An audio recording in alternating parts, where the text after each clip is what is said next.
Yeah, what's going on, guys? Hello, zombies. What? You hadn't seen a naked face before? It's coming up on 10:13 p.m. It's still Wednesday. I can even hardly see that damn date. My eyes are so damn bad right now. It is actually 10:13 p.m. Wednesday, March 30th. And all with training the eyeballs. Weaver Johnson, you're a zombie from Roseman, California. What's going on, guys? Oh, I've been complaining and complaining about how mental health illness tears me apart left and right. And I've been trying to put up histories in my logs and my videos out there on how it's been affecting me both in the past and currently. And I know that there's a lot of people suffering through this damn bad boy. People don't talk about it as much, except with their therapist if they're actually lucky enough to see one, either because of medical insurance or they get at least 30 minutes, maybe a day, and about 2 weeks later, schedule another one to see another one. And that's a county facility, by the way. If you really had, uh, if you really had issues, well, it'd be about an hour if you're lucky if you had the money for it. But it's every 2 weeks, and you check in, tell them what your issue is, maybe hear a solution, and then that's it. You'd have to find support groups necessary to find stability and support strength necessary to carry on for the rest of the 2 weeks before you see another shrink again. I hadn't seen a shrink in a hell of a long while. I haven't been able to have the insurance necessary to do so, but since now I've got it, I'm still gonna have to get over my damn mental health issues regarding just seeing one and just hear the usual back talk from them. The thing I'll be expecting to hear from these guys is, "Oh, you're fine. You ain't got any problems." Next, because I know I'll find one particular idiot in the system. I'll be asking for help. You're just fine. You just got white lab coat syndrome. Next, and yeah, well, I couldn't lapse my insurance, could I? Damn. I could try finding another shrink. I'd probably say the same damn thing. You're all suffering through white lactose syndrome. You haven't got any mental health illnesses. Next. I'll say in a collective Borg-like voice and scare the hell out of you. Welcome to the mental health specialists who are supposed to be equipped in dealing with mental health illnesses. They don't know it. They don't want to know it. They're too caught up in rules and procedures, which are the mechanisms that keep popping up on their faces. And you keep wondering, how come you're looking at a Star Trek idiot here? hmm Yeah, I know. I'm using a lot of good terminology tonight, aren't I? Trying to be nice and friendly at this point over here, and laughter and chortle, whatever the hell that is. Not knowing and not telling the people that, yes, I have been suffering through the same damn thing, and it's been affecting me all damn day long to a point where I'm actually able to get to a microphone and start recording the stuff. I'm a more calmer visage here. I'm a visual here of calmness, and therefore I don't rate mental health. It takes a lot of energy to get to this point. It takes a lot, and to say that about myself, it's downright humiliating, embarrassing as hell. I have to keep putting up a facade to people to show them, oh, I'm fine. I'm. Well, I'm not. Yes, frustrated at times, insecure, neurotic, emotional, yes. But the problem is I'm not okay. I'm not okay. Sad to talk about that with your neighbors these days because your neighbors don't even know what mental health illness is unless it jumps up and bites them in the ass, and therefore they still don't know what the hell the damn snake it was.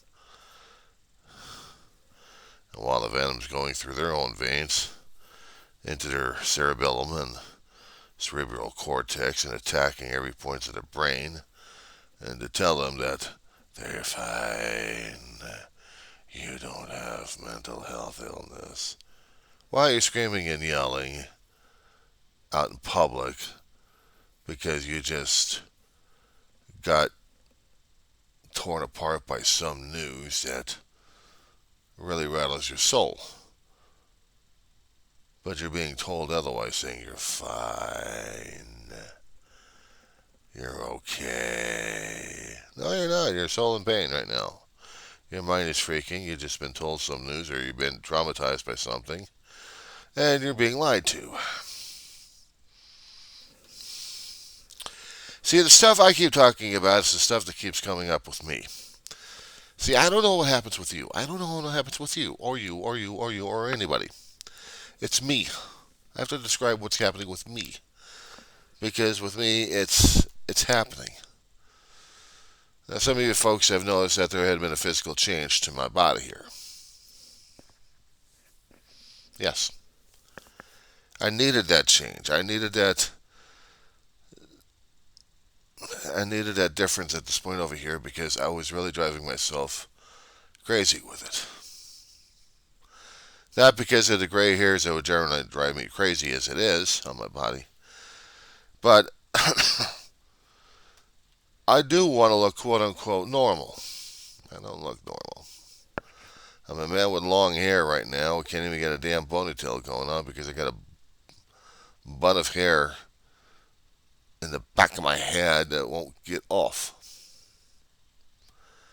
And if it does get off, it means I gotta mutilate the son of a bitch. But you're probably wondering if I'm suffering through mental health illness at to speak because of the nice little conversation we're having here. Let me tell you something. I woke up this morning around 4 or 5 o'clock in the morning. I'll have a dream or two that'll drive me nuts. I'll be tossing and turning all night. I'll come across a few Facebook posts just to see what the hell's going on in the world. Just to keep track and keep in touch with humanity itself, if there's such a thing called humanity. Somebody reminds me of a commercial that I saw online. Now, something's already been triggered already. And I see the commercial. And I'm watching the whole commercial, and pieces of it are attacking me left and right.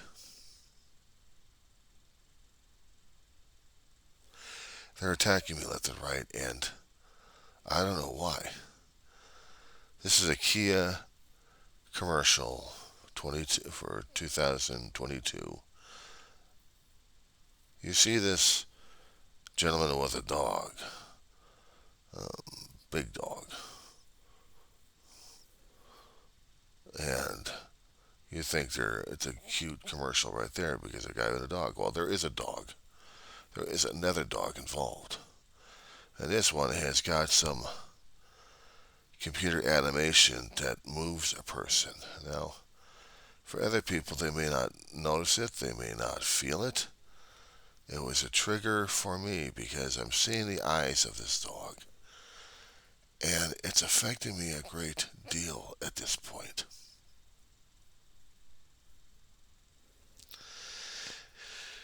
And as I'm watching this commercial of this dog trying to get this poor man's attention by chasing after him throughout a city's block or two, he finally ends up on the top of a rooftop and drops into his lap, and then he powers down because he's lost power. The next thing you know, he's being charged up to life and he's being adopted by the guy. For some people, it's a cute commercial and they bypass it. I'm tearing myself apart over this damn thing because I'm feeling elements that are tearing my guts apart. Even as I remember and tell this to you, all you got to do is YouTube the thing and type in the Kia commercial 2022.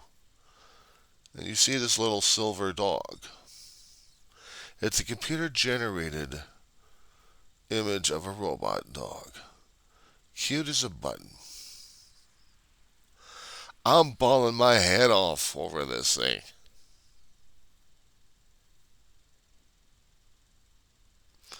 Already I felt the emptiness inside. Already I had felt like I have lost something precious. I have my own dog looking at me wondering what the hell's going on with you, John.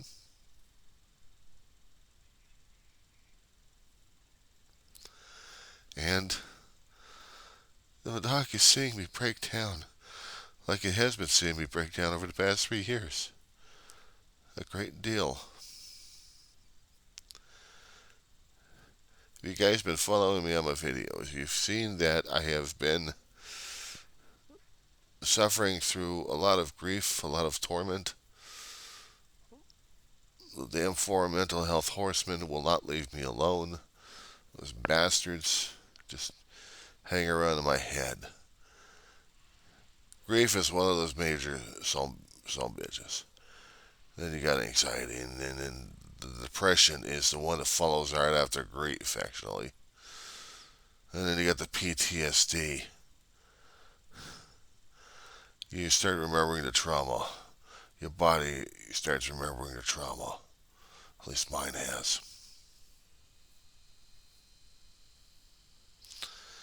To the point where I'm bawling my head off. I'm squeezing every last air molecule out of my damn lungs, straining my heart to the point where it's going to be bursting a vessel, maybe. It scares the hell out of me, but I'm squeezing it that hard because I am that.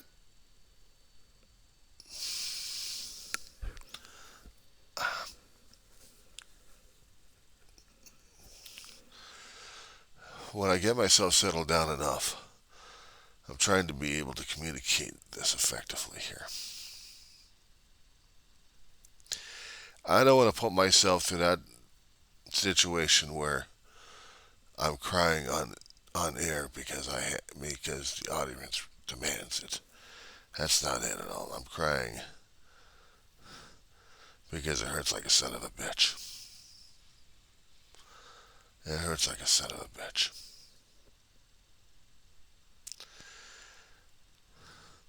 I do many audio recordings myself to get through this. I talk about things what's important to me. I don't do podcasts. Although it's private notes.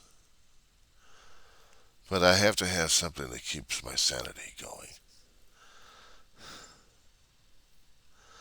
I can see things about relationships. I can see things concerning about families. I can see things about the love that people feel for each other and the physical contact, and I'll feel it. I'll be squeezing out the lungs and drying up the moisture out of my body because it's going through the tear ducts. And I don't want to deal with anybody at that point because I'm so damn broken down. I don't know what to do at that point, but there's also another point. It just keeps reaching out for those I've lost and wishing they were here so I can hug them more and more.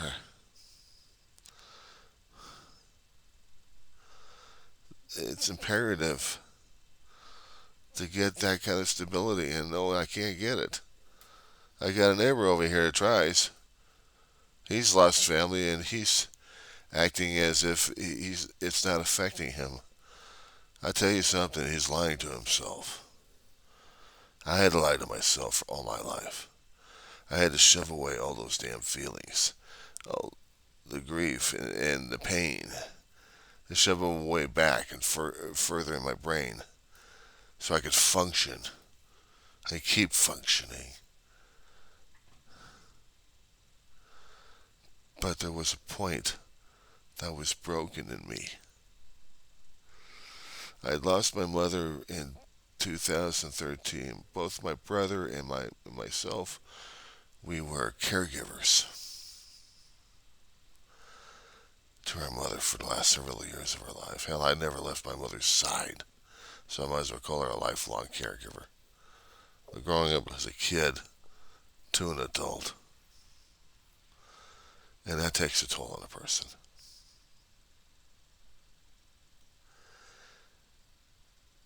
And my brother almost didn't leave her side, but he left for his own thing, be a Navy man and then be a truck driver.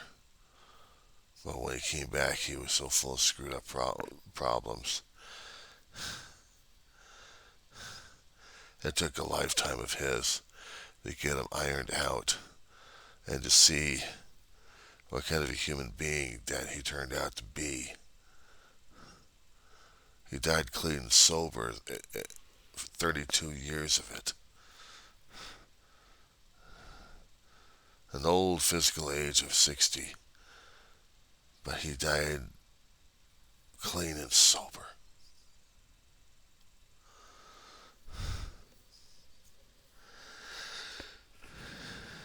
And when he died in 2018,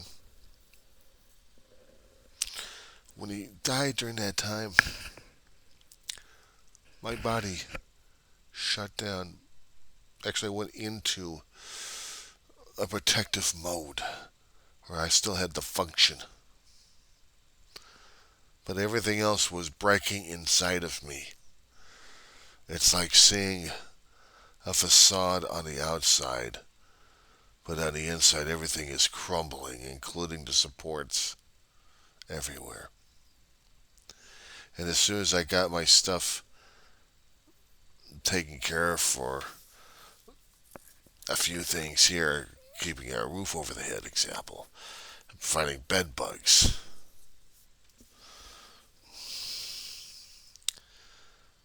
deciding whether or not to go back to college or not,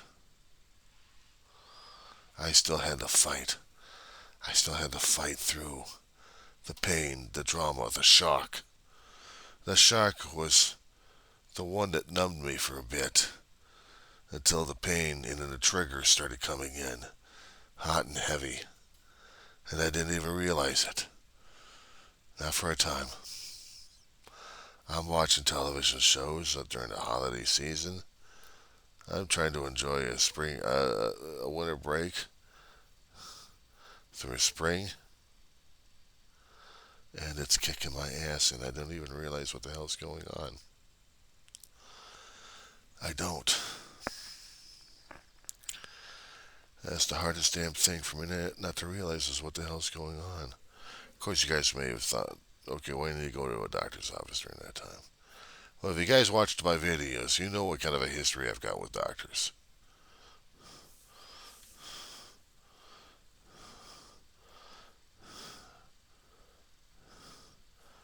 I've had enough videos on those. I've talked about those.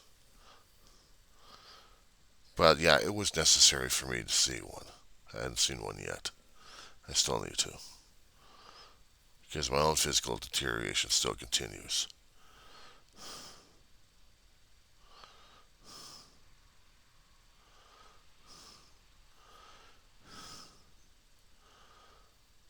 I'm not a big, brave guy. A big guy, yeah, but I'm not brave. I have to deal with these things on a day-by-day basis, and some days I can wake up and deal with it. I can take a nap, get my body, or my brain at least, reset for maybe an hour or two where I can function. I've had sleep issues that's been driving me nuts for the past couple of years already. Narcolepsy has already been set in for the past a few months already.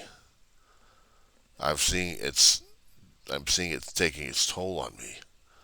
I'm trying to go back to college. I'm doing it for about 6 years, taking 2 classes at a time, and then kind of switch down to one class because of what's been happening with me and the damn triggers. And one of the things is the narcolepsy is part of it. It's taken me down. So I know I'm at a war with my subconscious right now and trying to fight for a survival at this point. I know people have commented in different posts that they want to die. I know the feeling. I know it too damn well that I want to join my family. But I'm afraid of death because I've been dead before. And at an age of 4 years old, that leaves a hell of a mark on a person, I'll tell you. Open heart surgery. I got a fading scar on the skin. 3 mitral valves. Limited technology back in 1970 for open heart surgery. 4-year-olds hardly ever had a chance to survive. I did. And I was scared as hell. It left a indelible mark on my soul and my attitude throughout my years. I wanted to be with my family so damn much. There's no way in hell I can be. They're dead, they're gone, they're ashes. The cabinet before me, actually behind me, is where they rest.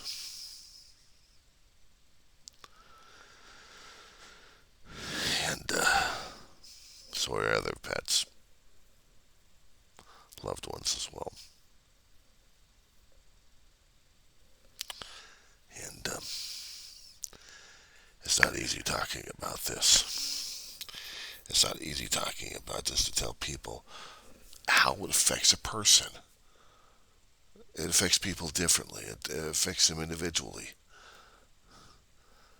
I still haven't gone through an entire anger session where I'm about to be angry all the time. Because I'm still fighting for survival, just dealing with things day by day by day.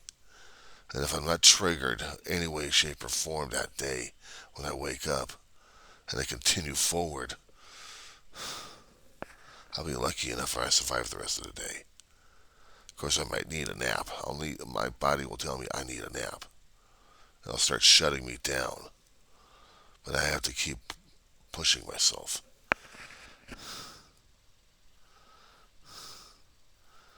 When I get on the campus of the college I'm going to, I still feel the urge to crash. But usually I try to crash after class, not during class. But it tries. Narcolepsy, or you're just staring for a couple of seconds and you're already out. And then you wake up. Your brain is going short-circuiting. My brain is short-circuiting. Afterwards, I have to find a place to hide and sleep if I have to. Just nod off and hope I don't miss a bus getting home. Once I'm on a bus, I nod off because it takes a while to get it back home, and the 10, 15-minute nap is all right.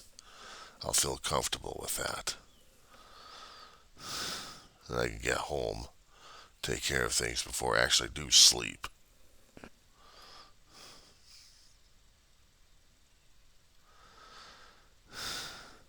And the thing about doctors is I'm afraid of medications, of screwing my brain and myself over that I can't function.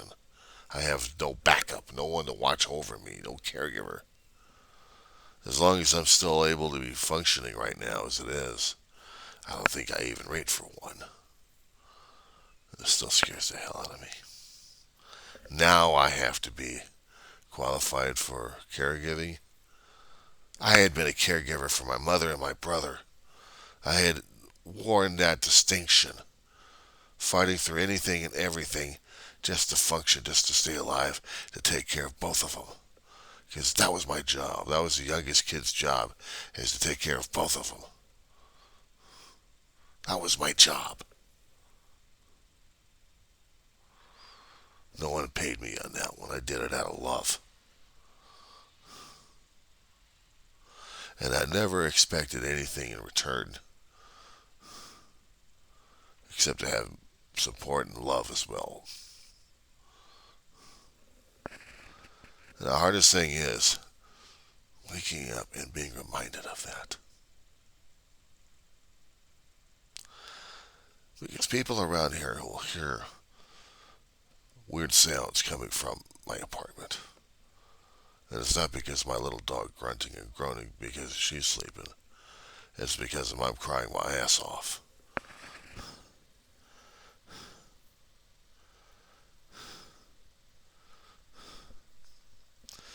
Not one person has done a health and welfare check on me. If they did, I'd flunk it. I don't show the people what's happening around the camera.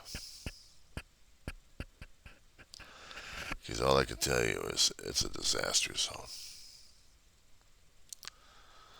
Yeah, this is mental health. This is how I've been living for a while. And I still got to get it cleaned up. I know this. I recognize this. I understand this. I still need to do it. When I get into a zone where I'm devastated by my own damn thoughts and my own damn feelings, it feels like I can't function very well. I've heard some people have talked about it and they joke about it or they're trying to be serious about it. They just don't get it. They're clueless. They hadn't been through it. Unless some people say, well, I've been through this before. I've been through a depression. You hadn't been through my shoes. You hadn't walked through my shoes. You hadn't walked through my life, so you don't know what the fuck you're talking about. And yes, I'm using a language like that. I have to make it more real. Show the pain. Show the agony. Show the grief. And yes, post it back out there again. Because I need a living record. I need a record on me. And yes, I am a fool. I'm an idiot. Sometimes I'm not even a wonderful person. I'm just a guy trying to survive.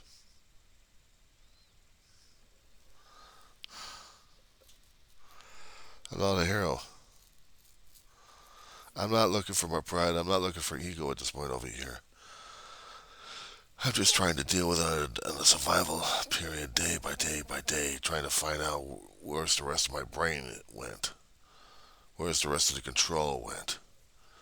Because I kept everything locked up and secured in the subconscious. Well, unfortunately, when I lost my brother, that's when everything else just flew open. Pandora must have really had a problem with my boxes here. Sure, they must have had fun with me. It sounds like I'm whining about me a lot, huh? I'm feeling sorry for myself. That I'm allowing these things to happen. You're not me. I've walked through my life. You haven't been through the shit I've been through. So,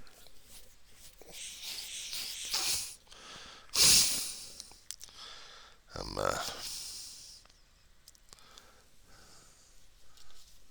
trying to keep it as real as I can.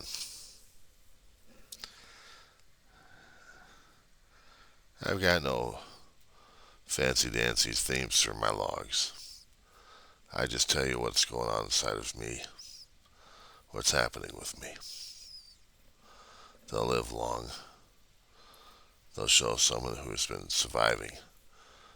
And if you're talking about suicide at this point, I know what suicide is. In my youth, I courted it and didn't even realize it. A doctor didn't do his background check on medications he was distributing to his patients, all to get rid of acne. It was cancer. It was a cancer drug, but it was a manufacturer who screwed around. Damn, it caused me to die. The medication was Accutane.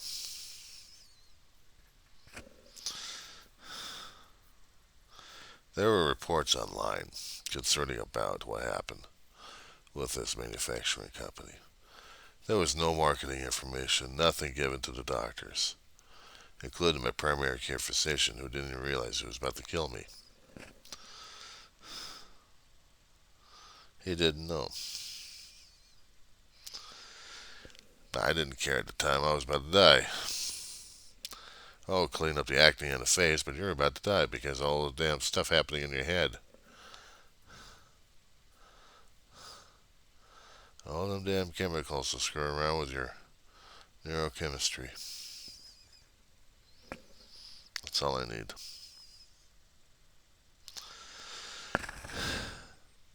Anyway, I had to get this one out. I had to send it out to let people know what's going on. It wasn't a good day. I had too many triggers and laid my ass out.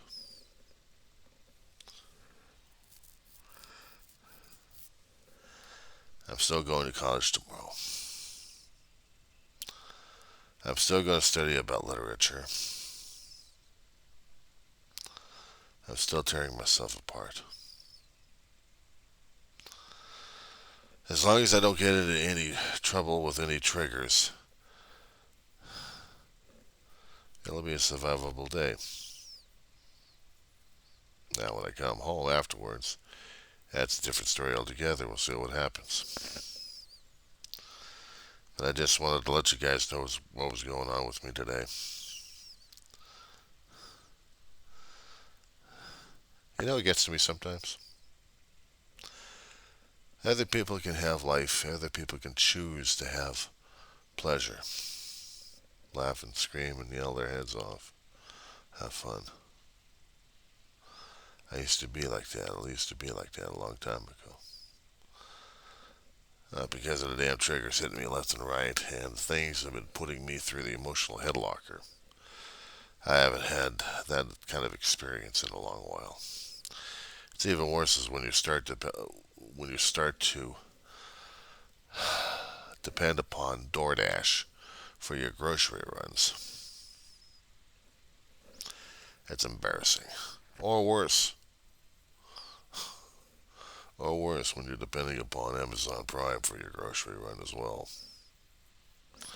Oh, you get the fresh fruits and you get the milk over at and the cheeses and the dairy stuff over at DoorDash at your store. But the rest of it, the dry goods, the canned goods, well, that's Amazon Prime right there. That's bulk shopping right there. The bulk shopping is you're getting your canned fruits and vegetables, you're getting your pasta in whatever form it is.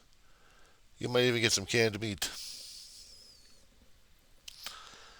Not the fresh stuff, but just stuff that's going to last on the shelf for a long while. It means you get to develop a taste for fruit cups. Or Tang and Gatorade mixed in with each other. Speaking of which,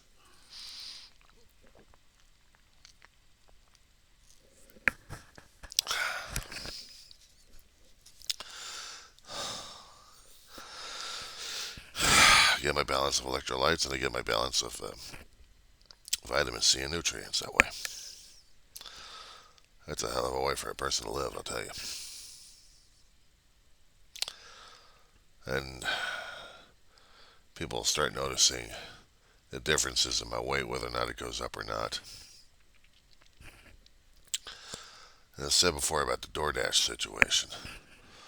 The fresh fruits and fresh vegetables, the milk, the dairy. Well, depending if I can just stretch the money long enough to get stuff. In essence, I trapped myself.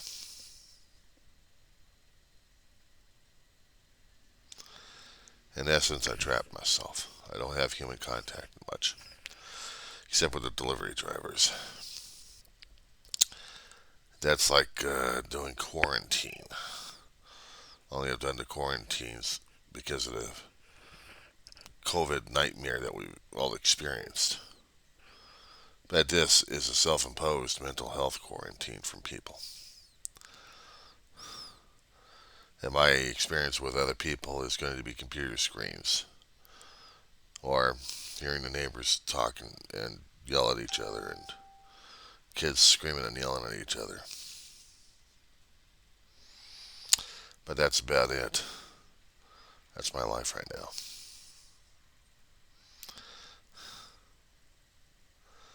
I just wanted to see it on record.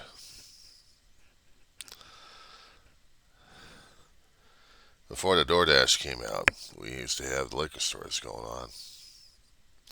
They're still there doing their business. Only they've been using more and more DoorDash instead of using their services. They got the fresh milk. They've got the eggs. They got the butter. They got the cereals necessary. They got the canned meat.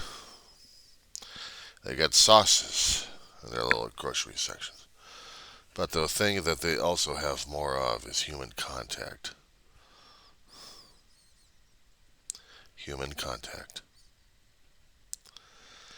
And being turned into a closet case, depending more and more on delivery services. It relinquishes it.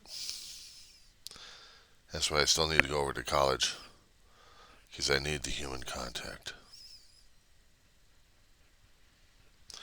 But you'll be asking me, why am I not doing this for the liquor store? It's about 1,000 yards away. It's an easy walk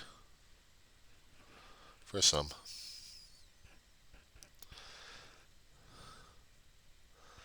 A physical walk, no problem.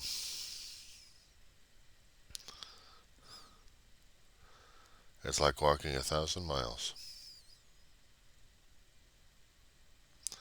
Again, the mental health illness. I just wanted to explain this. I wanted to talk about this. I wanted to document what was going on with me. I wanted to put this on record. This hasn't been easy for me putting this shit out there on YouTube all the time. Hardly anybody knows about the damn crap.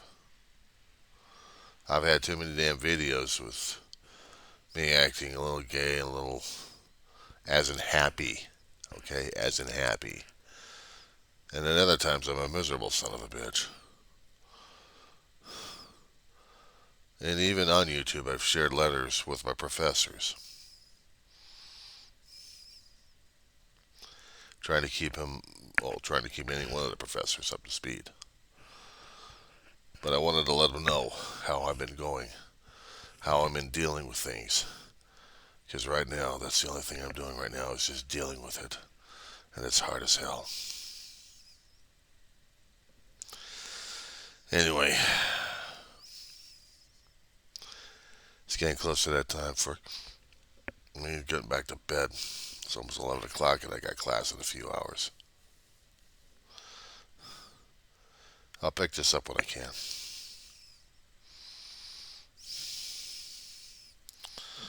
So, you enjoy your sleep, fellow zombies. I'm just going to see what happens in the morning. Night.